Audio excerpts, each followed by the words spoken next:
Maybe your head hurts cause you're talking too much. Oh, did you ever think of that?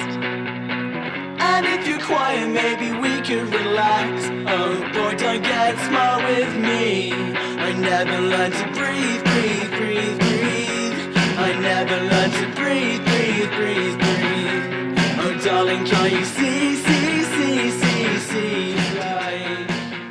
Hi everyone, welcome to the first of what I hope are many episodes of a quick fit. So we're going to make today is a chili prawn noodle dish. I could probably come up with a snappier name for it, but in the words of my fellow blogger Jamie Robson, I don't really know much about this. The total cost of these ingredients in front of me is about £1.95.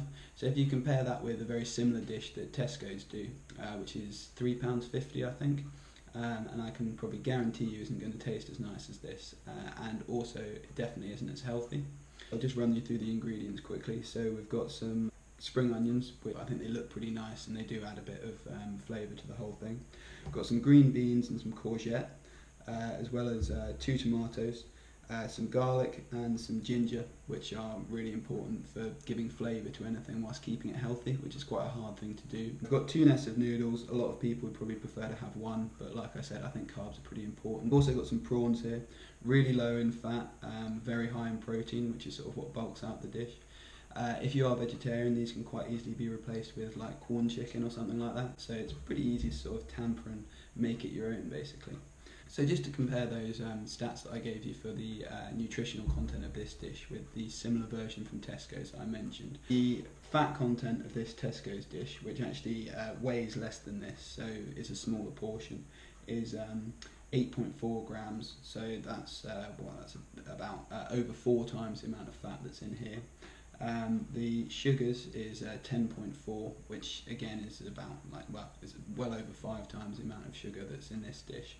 And the salt is pretty high as well.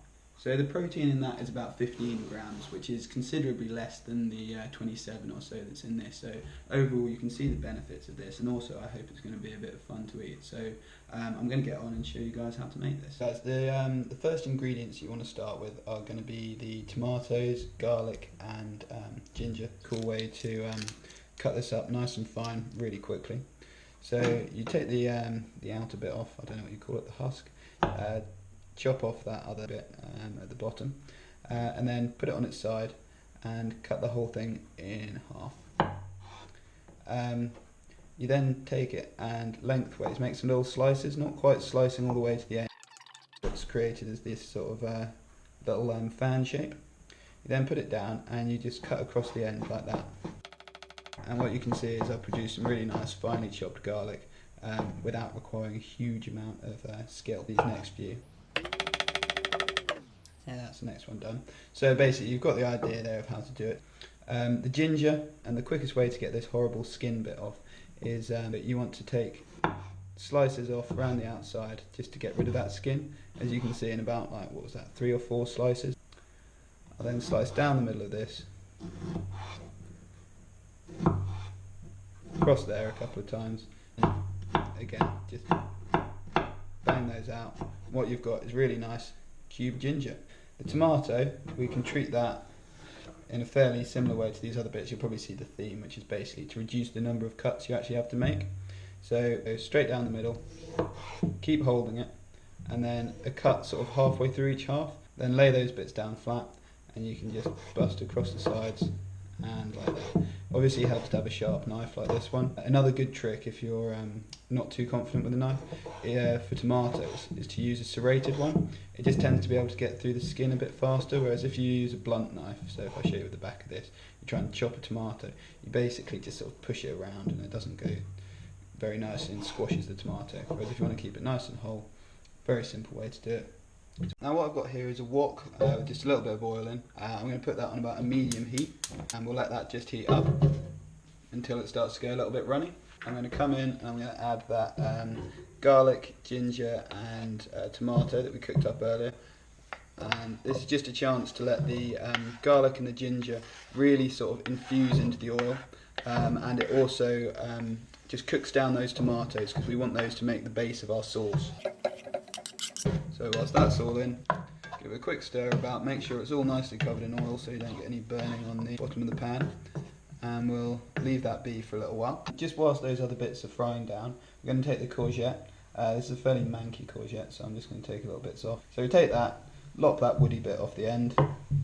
And again, just to make this easy to cut, pop it in half first, which just means that you can rest it on its flat side, which makes the next bit of chopping really easy. Good technique when you're trying to chop fast is to make your hand like that. So if obviously you've got a bird's eye view here, you can see my thumb's completely tucked in and so are my fingertips, you can't see them there. So I rub the knife down the top of those knuckles, and it means I can't catch anything underneath. And so as you chop, you just slide that hand backwards along whatever you're chopping. So really easy to do, really quick, something you can practice and you'll get faster and faster at. So again, fingertips tucked in, bang, bang, bang, bang, bang. A big fan of beans, really, really tasty. The key to beans, particularly these sorts of green beans, is not to overcook them. If you've ever tried one of these raw, which I imagine not many people have, they're actually really delicious and like flavourful. They're obviously a little bit tough. But it just goes to show that you don't really need to overdo the beans. You can just sort of just about cook them so they're going soft on the outside and lets them maintain a hell of a lot more flavour. That's frying up really nicely. Just as these tomatoes are going, you can see they're starting to get a little bit soft. But what we're going to do is add a little bit of water. So I tend to use about a mug, just to sort of tip a little bit in at a time, and you can always keep adding as and when you need to. You can also whack the heat up a little bit more now, because obviously you can't burn anything once you add a little bit of water. So what it's doing is letting all those flavours soak together, and you basically don't even need to keep much of an eye on it at this stage. You can just sort of leave it to do its thing. Now this next bit is going to be pretty boring viewing, as you've seen me chop a load of stuff up already, but I said I'd include most of the prep time, and it's also another opportunity to practice that finger technique that I showed earlier. So again, you can see fingers bent over so that I can't cut any of the tips. The thumb is properly tucked back, so my thumb's out here, tucked right around the back in there.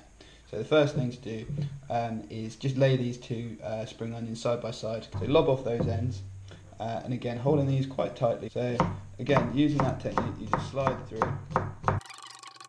Most people would stop chopping the onion about there, but I actually think some of the nicest flavouring bits is up in these green areas, and also they look a bit nicer than those white ends.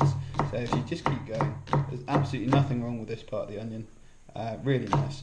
I tend to save that as just a little garnish at the end. It doesn't need to be cooked at all, and it just adds a little bit of bite and a nice bit of colour. So this has been cooking down nicely. You can see that those tomatoes have started pureed down a fair bit more, and it's just going to be a delicious sauce. So what we can do now is add some of this chilli paste. This is just mashed up chilli, so there's no salt or sugar or anything added into this. I do like my chilli, so I add quite a whack, but obviously it's up to you guys how much you stick in. Again, garlic, chilli and prawns. There's not really a more classic flavour than that. Next thing we're going to want to do is add in our prawns. Now these are cooked frozen prawns, and what that means is you really don't need to overdo them. You just need to defrost them and they're ready to go. So you can add them quite late on. If you overcook them, then they tend to go all small and rubbery, and they're really not very nice. And these are all things that really don't want cooking very much. So they're just popped in. Again, the veg just wants a quick blanching, and those prawns just want defrosting. We're going to turn the heat up a bit. Now the idea of this water is it's going to cook off, but it's also going to cook our noodles, which we now sort of start to break in. Crumble all of those up. We might need a little bit more water, but we'll see how we get on. It's easy to worry about the water sort of washing everything out and it having no flavour, but the idea of putting that garlic and ginger in nice and early means that that's really soaked into the sauce, and it will be a very, very strong flavour. But we'll just let that cook down a little bit. You'll feel pretty quickly that the noodles are starting to soften up. In the next couple of minutes that should be about done. As you can see, these noodles are just about done now.